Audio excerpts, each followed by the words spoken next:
はい、皆さんこんにちは、モノルです。今回はレーザーウルヴァリン V3 トーナメントエディション 8K-PC のレビューをしていきたいと思います。こちら有線ケーブル接続のみのバージョンになってますが、レーザーウルヴァリン V3 Pro 8K-PC っていう方が無線ドングル接続付きっていうね、そういう違いのある2種類のね、コントローラーがこのですね、9月12日に発売になっています。今回はこちらトーナメントエディションっていう少し安い方のコントローラーのレビューですが、プロとの違いっていうのはほとんどないので、そちらをね、検討されている方もぜひご覧になっていってください。8K っていうとポーリングレートが 8000Hz っていうね、ことを意味しているわけなんですが、だいぶですね、8K っていうのが熱くなってきているかなと思いますね。ただですね、8000Hz のポーリングレート対応しているコントローラーでもですね、実はその中身っていうのは 8000Hz 対応じゃなかったりっていうこともあります。そのあたりの話っていうのもしながらですね、今回はね、以前レビューしたコントローラーとほとんど違いはないっていうところなので、サクッとね、レビューの方はやっていきたいなと思います。そしたら、やっていきましょう。はい、まずはモノルの方でサクッとスペック確認していきます。対応機種 PC、有線接続に対応しているっていうシンプルな構成がトーナメントエディションの方になっていますね。対してプロの方は無線ドングル接続に対応しているっていう違いがあります。スティックの方はですね、以前のレーザーウルヴァリン V3 はホールエフェクトスティックだったんですが、今回この 8K-PC からはですね、TMR スティックが採用されています。スティックの感度カーブノンリニアですが、スティックの重さが 60g フォースということでですね、以前のレーザーウルヴァリン V3 Pro やトーナメントエディションはですね、スティックの重さが 75g フォースと重くて、しかも、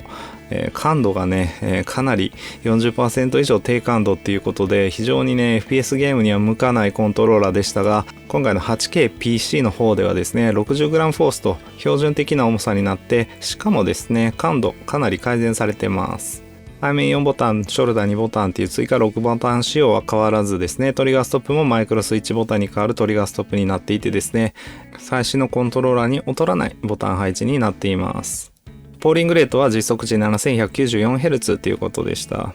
本体重量 198g っていうことでね、かなり軽いコントローラーになっていますが、軽くするために振動機能とこのねヘッドフォンジャックっていうのがオミットされています。ブルックのウィングマン FGC-VX コンバーターがこちらのコントローラーに対応しているので、PS5 に接続して遊ぶっていうこともね、できるようになっています。価格は現在トーナメントエディションが 16,980 円、プロが 28,980 円っていうことです。スティック感度カーブについてはこちらのグラフの通りですね、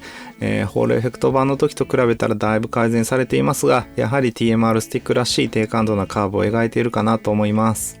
リニアとの誤差を見てもですね、やや、低感度かなっていうところがあったのでですね、リニア化設定っていうのも出してきました。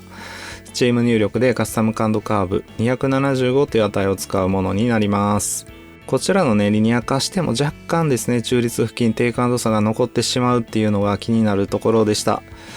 全体的にですね、こちらの 8K-PC 版もですね、ちょっと FPS ゲームには完璧に向いているとは言い切れないかなっていう感想が正直なところですね。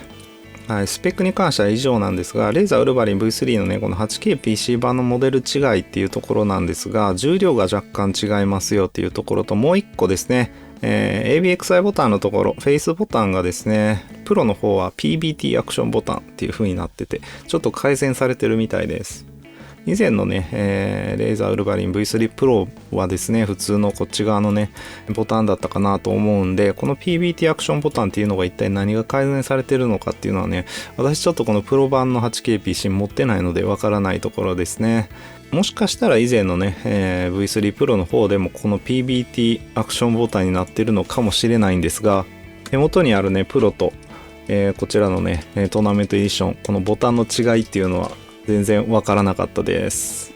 はい、スペックに関しては以上になります。はい、そしたらね、本体の方を見ていきたいと思うんですが、付属品に関してはですね、USB ケーブルと取扱説明書とレーザーのステッカーっていう3種類でしたね。あとこのようにですね、スティック取り外すことができるので、替えのスティックですね、ドーム型のショートタイプ、これと同じ長さのものと、ロングタイプのへこみ型のスティック1個ずつですね、合計2個の替えのスティックっていうのもついてました。本体見ていきたいんですが、十字キーと LB/RB、ショルダーボタンがタクトスイッチになってます。で、背面ボタンの4つとですね、ABXY ボタンがマイクロスイッチです。またですね、トリガーストップをオンにした時のトリガーボタンがマイクロスイッチになっています。アナログトリガーモードでこのぐらいのストロークで十分なストロークがありますね。トリガーストップをオンにした時のストロークっていうのはこんな感じです。ストロークは普通ぐらいですかね。ただですね、マイクロスイッチのオーカーツが結構低めでですね、小気味よくしっかり押せるようなトリガーになっているのでですね、FPS ゲームには向いたトリガーストップになっているかなと思いますね。なんといってもですね、持った時の感覚、ものすごく軽いっていうのがね、今までのレーザーウルヴァリン V3 との違いかなと思いますね。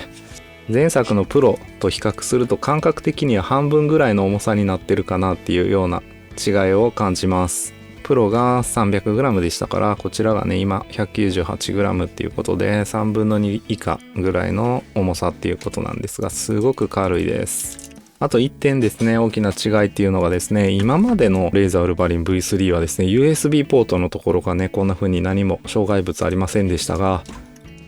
8K-PC 版になってからここについたてがつくようになってしまいましたこれ本当に邪魔でね、使える USB ケーブル限られてきちゃうっていうね問題があります。標準で付属してくる USB ケーブルを使えばしっかりと固定されてですね、グラグラしないので、本体のねこの USB ポートね故障しづらくなるっていうメリットはあるかなと思いますね。はい、でスティックの直径なんですが、はい、だいたい 17mm ぐらいですね。なので Xbox に対応したフリークっていうのをつけることができる直径になってます。はい、本体に関しては以上です。はい、今回ですね、こちらブルックウィングマン FGC-VX が対応しているコントローラーですので、PlayStation 5にですね、このブルックウィングマン FGC-VX コンバーターを介して接続することができます。接続方法はコントローラーとこのコンバーターをつなげてやってですね、PlayStation 5にコンバーターを挿してあげるっていうことで、このように接続することができます。はい。はい、これで接続ができました。一通りですね、コントローラーの方に設定している追加ボタンとかはですね、ちゃんと使えるかなと。はい、使えますね。遅延の方はですね、どうだろう。そこまでね、デュアルセンスとかデュアルセンスエッジと比べて大きく変わるっていうような感覚はないですかね。はい。ややですね、やっぱり感度の方がちょっと違うんで、そのあたりで打つ感覚っていうのは変わってくるかなっていうところはありますね。ちなみにですね、こちらのブルック社製のコンバーターについてはですね、プレイステーションと EA 双方に規約違反ではないことを確認していますので、プレイステーション5版 Apex Legends で使っても問題ありません。はい、それでですね、レーザーウルヴァリン V3 トーナメントエディション 8K-PC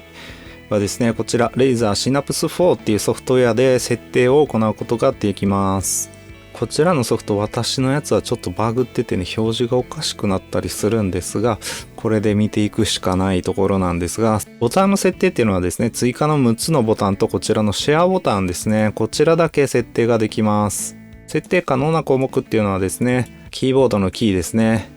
かなり細かくファンクションキーだったりとかですね、点キーからナビゲーションのページアップダウンなど、あとはコントロールとかオルトとかですね、このあたりも設定できますし、記号類ですね、だいたい何でもキーボードのキーは設定できますが、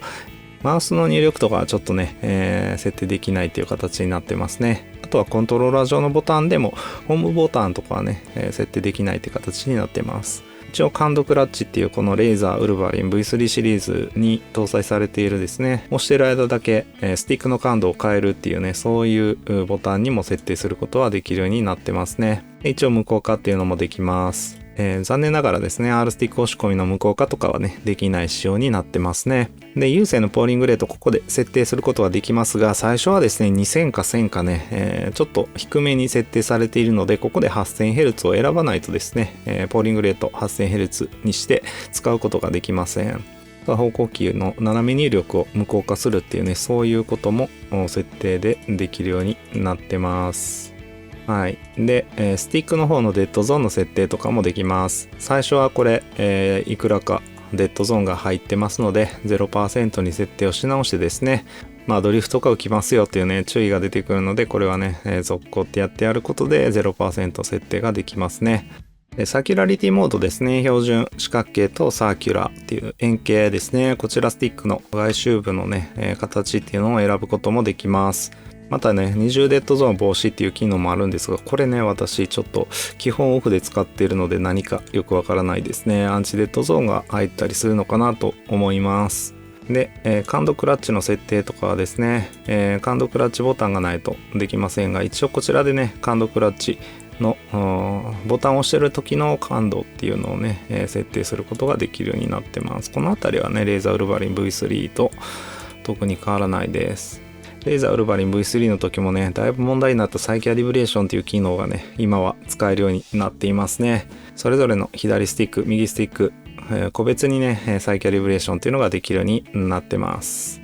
はい、これのおかげでですね、センタリングがすごくずれてるっていう場合もですね、だいぶ自分でね、補正してあげることができるようになってますね。そしたらちょっとサーキュラリティモードの違いでどんなスティックの違いが出るかっていうのを見ていきます。はい、こちらサーキュラリティモードがサーキュラーっていう方ですね。円形の方にしている場合の深エンドチェックの結果になります。はい、すごくですね、0.4% ずつということでかなり深エンド高いですね。そしたらサーキュラリティモード標準にしてみます。はい、標準にした場合の深エンドはこんな形になります。12.3% ということでやや強めの四角形ですが、そうですね、52、3% ぐらいでマックス入力じゃなくなるっていう感じで、ちょっと純根よりは強めの四角形になっているかなと思います。このコントローラー比較的ですね、感度低めなスティックになっていますので、サーキュラリティモードはね、この標準で使うのは FPS ゲームではいいかなっていうふうに思いますね。で、最後にですね、ここにあるヘルプを押すとですね、シリアル番号とかファームウェアのバージョンが出てきます。これですね、私はこの届いた時点で 1.0.13.0 というファームウェアになっていて、最新のものになっていましたので、検証とかはね、このファームウェアバージョンで行ってきました。もしファームウェアに更新があれば、自動的にこの辺りにですね、ファームウェアの更新ボタンが出てくるっていうことですね。はい、設定ソフトに関しては以上になります。はい、それで、遅延計測のために分解っていうのをやってきました。パッと見外側にはネジ類とかないんですが、まずですね、フロントパネルが外れてきます。このフロントパネルかなり硬くてですね、しかもハニカム構造のなんかね、補強みたいなのが裏面にあってですね、非常に頑丈な作りをしているのでですね、かなりね、苦労して外すことになりました。続いてこのグリップの上部ですね、フロントにあるこのグリップ部分っていうのを外していきます。そうするとですね、ネジ類すべて、見えてきて外すことができます。こちらはですね、もう、あまり工具とかをね使わずに普通にこうやって手で外すのが一番安全かなっていう気がしましたね。左右のグリップ両方外したらネジ穴がすべて見えてきます。片側5個ずつですね、合計10個のネジっていうのを外していきます。そしたら、このバックパネルが外れてきます。こちらのパネルもですね、なんかハニカム構造みたいなね、裏面になっていてですね、すごく頑丈な作りをしていますね。はい、こんな感じですね。で、このね、背面ボタンのクッションゴムのところがですね、レーザーカラーになっていてね、ここ別に見えるところじゃないんですけど、相変わらず凝ってるなっていう風な感じがしましたね。はい。で、マイクロスイッチですね。背面4ボタンのところのマイクロスイッチはこんな感じでちっちゃめのカイル製のマイクロスイッチっていうのがついていました。このコントローラーすべてのマイクロスイッチはカイル製っていうことになってましたね。で、振動機能ついてないのでモーター部分っていうのはね、全く何もついていないっていう形になってます。はい。で、フロントパネルの方ももう外しちゃってですね、中身見ていきたいんですが、スティックの方は K シルバー製の JS16 っていう刻印がされていました。こちら、TMR スティックにちゃんとなっていますね。で、さらに、バラバラに分解してきたんですが、こちらが十字キーのタクトスイッチで、こっちが ABXI ボタンのマイクロスイッチになってます。で、こちらがですね、十字キーのところになるんですが、かなりですね、背が高い、軸っていうのが真ん中に配置されていてですね、それを中心にして、こうレーザーカラーのゴムがですね、上下左右に動くっていう、そういう仕組みになってました。これだけ高い、支柱があればですね、結構、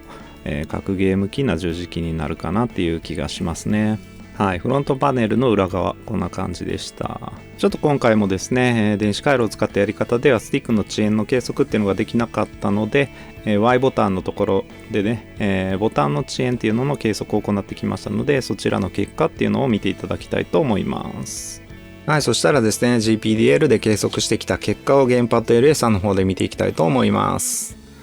今回シンプルですね。ボタンの有線ケーブル接続での入力遅延っていうのを測っていますが、平均 1.65 ミリセカンドで最小 1.1 最大 3.05 っていう結果になりました。これはね、もう全く問題ないすごく早い結果かなと思うんですが、 8K っていうことを考えるとちょっとだけ物足りないかなっていうような気がしますね。8K っていうとですね、0.5 ミリセカンドとかですね、そんな速さでも全然、おかしくないようなですねポーリングレートかなっていうふうに思うんですが、今回ですねこちらのコントローラー残念ながら 1.65 ということで、このぐらいであればですね、1000Hz の、ポーリングレートのコントローラーでもですね、結構近い値が出るかなっていうふうに思います。この理由っていうのがですね、このねコントローラーの中身がですね、完全な 8K になっていないっていうところがあるかなと思います。それでですね、ちょっと面白いサイトっていうかね、面白い製品が最近出てきているので、こちらちょっとね、わかりやすくね、その 8K っていうのと本当の 8K の違いっていうのをね、図解してくれているので見ていきたいと思うんですが、こちらエレコムのね、エレコムゲーミングブランドから出ている VM800 っていうマウスの PR ページになります。このマウスですね、True8K っていうね、本当の 8K ですよっていうことを歌っているマウスになっていてですね、UWB 接続での無線接続ができるっていうね、このね UWB っていうのはね、随ケーボトップに搭載されている無線のね通信方法と同じなんですけど、こういう面白いマウスがね発表されてましたね。でこのマウスでちょっと見ていくとですね、はい、こちらですね、真の 8K だったらですね、もちろん 8000Hz で送受信っていうのが行われますが、普通のね一般的な 8K のポーリングレートのものはですね、送信側は 8K で遅れていてもですね、受信側がそこまで速くありませんよと、そういったことを表しています。技術的に本当にこれが正しいのかちょっとねよくわからないんですけど、実際ですね、真の 8K っていうのはですね、これができるので、ここに 1ms って書かれている通りですね、0. 何ミリセカンドっていう世界の遅延になるはずなんですよね。でもこちらのコントローラー平均 1.65 ミリセカンドですね。最速で 1.1 ミリセカンドっていうことでやや遅いです。この理由っていうのがこのようにですね、実際はそこまで、素早い送受信が行えていないよっていうことを表しています。でもですね、これコントローラーの内部のチップの性能によってですね、限界っていうのが決められてしまうようでですね、8000Hz のポーリングレートが出ていても実際にはですね、そこまでの速度っていうのが出ないっていうことが起きるみたいです。現状出ているコントローラーの中でですね、この真の 8K 通信っていうのを実現できているものはなくてですね、一部ですね、本当に一部ですね、基板とかっていうねレベルでですね販売されているもので、この真の 8K っていうのを謳っている製品っていうのがあるっていう状況になってます。なんでね、自分でこうコントローラーを改造して、基板をね取り付けたりっていうことで、このね真の 8K 通信を実現する方法っていうのが若干あるかなっていうぐらいですね。なかなかね一般的な市販コントローラーにはまだこれが来ていませんよという状況になってますね。なんでこういうね遅延の結果っていうのが出るわけなんですが、このあたりもね今後ですね真の 8K コントローラーっていうのが出てくるんじゃないかって思うとですね、楽しみかなっていうふうに思うところですね。このですね 8KPC に関してはですね、ボタンもねスティックの遅延の方もかなり速いみたいで、2ミリセカンドとかっていうところらしいのでですね、十分に速いは速くてですね、もう人間がその遅さをね感知できるような、遅延ではもうなくなっているっていうところで、そこはねすごく安心感のあるコントローラーかなっていうふうに思います。はい、続いてですね、ブルックのウィンクマン FGCVX コンバータを使って PlayStation 5に接続した時の遅延っていうのも計測してきています。ちら 75.46ms っていうことで、デュアルセンス H と比べたら約 8ms ぐらいの遅れっていうことになりました。若干遅いですが、実際にプレイしてみた感じですね、そこまで遅さっていうのは感じなかったので、十分早いかなって思います。この辺りですね、ややもっと速いコントローラーと比べるとですね、ちょっと遅かったりっていうところがあったのでですね、その辺ちょっと残念だなっていうふうには思ったんですが、このぐらいの速さであれば十分使っていけるのかなっていうふうに思います。はい、そしたら Apex Legends のゲームプレイを見ていきたいと思います。このスティックやっぱり中立機の低感度差が拭えないというところで、私結構最近高めのフリークをつけてることが多いんですけど、ちょっとねこのコントローラーに関しては低めのフリークとかフリークなしとかの方が合うかもしれないですね。ここのシーンですね、ほぼ、フルヘルスなんですけど、なんとクレーバーヘッションをジャンプ中に当てられるっていうねめちゃくちゃな死に方してびっくりしたんですけど、いやめちゃくちゃうまいっすよね。ジャンプ中に当てるってね。ちょっとね、低感度ってことで、ややですね、ショットガンのフリックとか難しかったですが、このぐらいの遠い距離のね、超遠距離の、リピーターとかめちゃくちゃ当てていくことができました。さすがにね、この距離当てる必要性あるかって言われるとちょっと微妙なんで、ダメージ伸ばすことはできるけどもっていうね、なかなか、どうなんだろうなっていう感じの感度ではありますね。そうですね。なんで近距離がね、結構渋いかなっていう感じはありました。このマッチなんかですね、最終的にはチャンピオン取れたんですけど、3立てかなして、このね、最後の近距離戦ですね、なかなかこう思い通りにエイムはできなかったかなっていうところがあったので、そのあたりちょっとやっぱりこのなんですかね、レーザーのねコントローラー総じてそういう癖があるなっていうところで、前回のホールエフェクトのね、ウルヴァリン V3 の方もね、なかなか渋かったですが、こちらについてもなかなか渋いなっていうね、ちょっとねこんな感じで犬が飛んじゃってるっていうねところがあるんですよね。なんとかねこのねマッチはギリチャンピオンいけましたけど、結構危なっかしい近距離エイムだったかなっていうところがありました。私はねこのコントローラーなかなかちょっとエイペックスには向いてないかなっていうふうには、思ってしまいました。はい、続いて Call of Duty Black Ops 6ですね。こちらでも Apex と同じようにですね、やや、近距離エイムが飛ぶような感じっていうのがずっとありました。見ていただくとですね、中遠距離すごくエイム決まっているように見えるんですけど、近距離でね、ガクガクっとね、エイムが飛ぶような感じっていうのが見て取れるかなと思います。もう本当にね中遠距離は気持ちいいように当たるんですけどね、この辺り本当に、ちょっとね、スティックの感度っていうのがいまいちなところかなっていうふうには思いましたね。やっぱり FPS ゲームにはちょっと Call of Duty でもねちょっとつらめなスティックかなっていうのが、はい、こんな感じですね、ありましたね。決してね弱くはないんですけどね、なかなかこう思い通りにいかないっていうもどかしさっていうのがあったかなっていうところです。はい。で、しばらくCall of Duty プレイし続けてですね、だいぶ慣れてきたっていうのがこのマッチになります。なるべく近距離戦わないようにしつつもですね、ある程度近距離も当てていけるようにっていうところを意識してねやってみたんですけど、それでもですねやっぱりちょっとね近距離っていうのは結構こんな感じでガクガクとしたエイムになってしまいがちでした。この辺りやっぱり、近距離では遅くてですね、もっと倒さなきゃっていう意識が働いて倒すんですけど、そうすると今度は倒しすぎになるんで戻して、でも戻すと今度は戻しすぎになるんでまた倒してっていう形でね、エイム視点操作がちょっとね、ガクつきやすいっていうのがこういうスティックの特徴かなっていうふうに思います。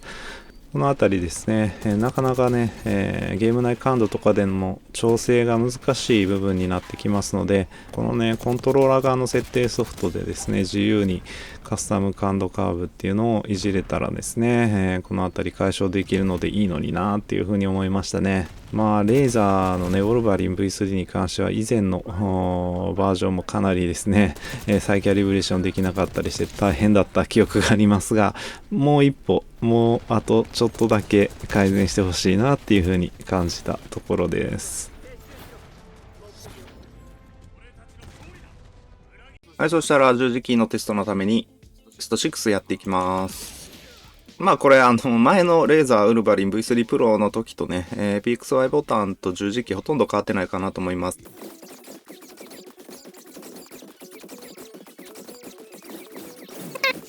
パッとね、やってみた感じですね。結構悪くはないです、正直。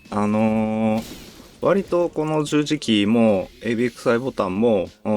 小気味よくね入っていってくれて、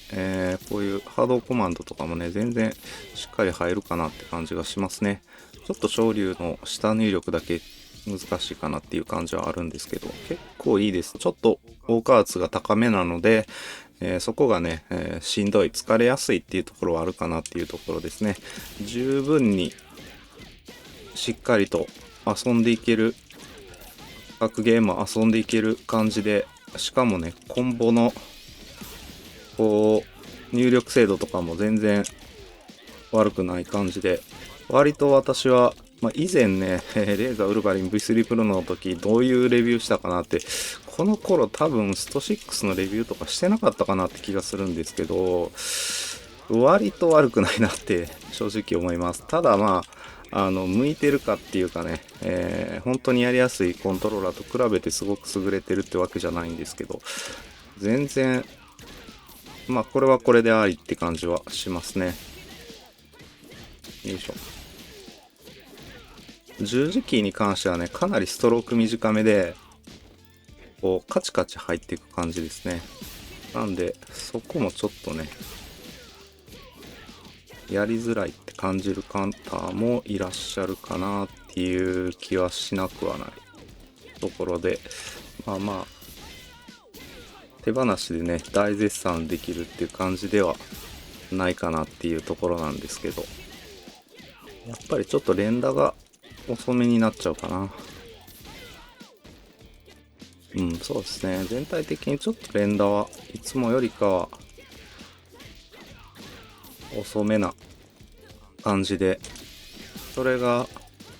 コンボのミスにつながることが若干あるかなっていう、そんな感じですかね。決して悪くないんですけど素晴らしいっていうほどでもないぐらいですね。スト6格ゲーにはあんまりそこまで、手放しで大絶賛できる感じではないんですが、全然、使えなくはないぐらいの感じの、コントローラーっていう感じでしたね。はい、そしたら最後に、アナログトリガーだけのテストになりますね。アセットコルサをやってきました。振動機能は当然なかったので、なんか味気ない感じだなっていうのは正直あって、これでわざわざねレーシングゲームをやるっていう必要性あんまないかなとは思うんですけど、当然ですね、アナログトリガーすごく良かったです。リニア化っていうのもやった上でですね、スティックの方、左スティックですね、こちら使ってますけど、そちらもね、ややちょっとね感覚は、いつもとは違うかなっていうね、ちょっと低感度差が中立付近にあって、そこから、一気に感度が上がっていくっていうような感じがあったんですけど、全然ねレーシングゲームでは中立近低感度でも割とハンドル操作に関してはね問題なくやっていけるかなというところがあるのでですね、問題なく操作できたかなと思います。アナログトリガーに関しても特に問題なく操作できたかなと思いますね。ストロークも十分あってですね、これなら全然不満はないかなっていうところです。で振動機能をミットするっていうね、最近、特に FPS ゲーマー向けコントローラーで多いかなっていうねこのやり方なんですけど、個人的にはあんま好きじゃなくてね別にコントローラーちょっと重くてもいいから振動機能つけといてほしいな派なんですけど、皆さんはどうでしょうか。振動機能ねいらないよっていうね、方はもうね振動機能なんてそもそもなくてもいいよって感じなんでしょうけど、私はねいろんなゲーム結構やったりするので、RPG からこういうレーシングゲームから FPS ゲームまでやりますから、振動機能がねなくなるとちょっと面白くないなっていうゲームも割とあったりするんですけどね、そのあたりですね、せっかくつけられる機能だったらですね、価格もね実はそんな変わらないので 8KPC になったからってね振動機能をミットせずにつけてくれたらよかったのにななんて若干思いました。はい、以上ですね、レイザーウルヴァリン V3 トーナメントエディション 8KPC のレビューをしてきましたが、いかがだったでしょうか。すごくコントローラーとしては出来が良くて、ハード的にね、私は本当にこの形とかですね、この背面ボタン、ショルダーボタンの配置、あとはマイクロスイッチボタンに変わるトリガーストップとかですね、このあたりすべてですね、大好きなんですが、本当にですね、レーザーのウルヴァリン V3 シリーズに関してはですね、FPS で使うのは一癖あるかなって思います。格ゲーに関しては全然使えるかなっていうところとですね、その他のゲームでもね、非常に使い勝手のいいコントローラーではあるかなと思います。ただね、振動除去とかまでやってるっていうことでね、長時間プレイする FPS ゲーマーとかはね、かなりターゲットにしているようなコントローラーかなと思うんですけど、ちょっとね、スティックどうしても好きになれないっていうね、ところがあったかなと思います。この形でね、スティックが違うものっていうのがあったらなっていうふうには思わずにはいられなかったっていうところです。ちょっとね、厳しい評価にはなってしまったこちらのコントローラーなんですが、全然ですね、以前のレーザーウルヴァリン V3 とね、比べたら、だいぶこのスティックとかね、改善されました。なんとか慣れれば使えるかなぐらいの感覚にはですね、収まってきているのでですね、慣れて使っていくっていうのもね、ありなんじゃないかなっていうふうには思いましたね。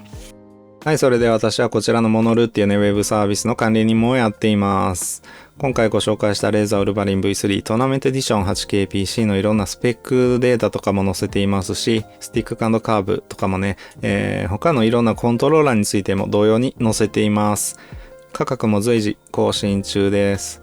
ぜひですね、利用していってみてください。よろしくお願いします。はい、以上モノルでした。今回もご視聴ありがとうございました。また次回お会いしましょう。バイバイ。